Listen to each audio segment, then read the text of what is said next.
11,500 करोड़ रुपए के घोटाले की जांच के दौरान अब ये साफ होने लगा है कि ये घोटाला यूपीए के राज से ही शुरू हुआ। एनडीए के राज में और फला फूला।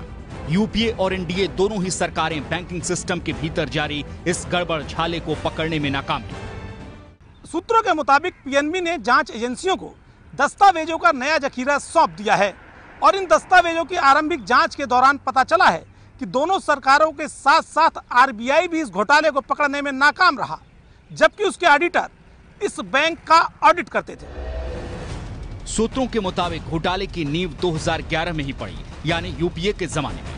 पीएनबी घोटाले में मार्च 2011 में पहली बैंक गारंटी दी गई। उस बैंक गारंटी के जरिए जून 2011 तक पहली रकम निकाली।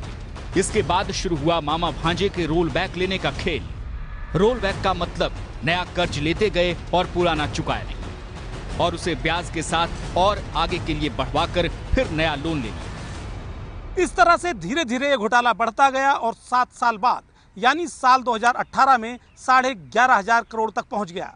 जांच एजेंसियां अब इस बात का पता लगाने में जुटी हैं कि मेहुल और मोदी ने पुराना कर्ज कितना चुकाया है। इस जांच से इस बात का भी पता चल पाएगा कि एनडीए राज में कितना घोटाला हुआ था और यूपीए राज में कितना। देखिए, इस मामले पर राजनीति भी जबरदस्त हो रही है और राजनीति ऐसी कि इसमें कांग्रेस अध्यक्ष राहुल गांधी ने ट्विटर के जरिए पीएम मोदी पर शाराना अंदाज में हमला बोला, तो बीजेपी भी उसी अंदाज में पलटवार करती दिखी। योग गुरु रामदेव भी प्रधानमंत्री नरेंद्र मोदी के बचाव में उतरे।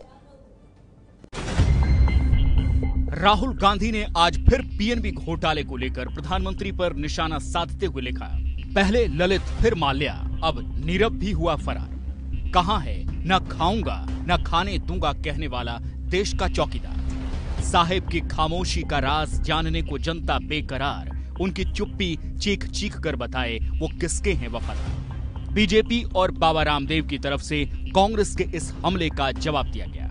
एक तरफ है वो नेता श्री नरेंद्र मोदी जिन्होंने अभी तक अपना तन मन धन और परिवार सब कुछ देश के लिए छोड़ा, और दूसरी तरफ है राहुल गांधी जिन्होंने पूरे देश का धन और सब कुछ अपने परिवार के लिए ले लिया है।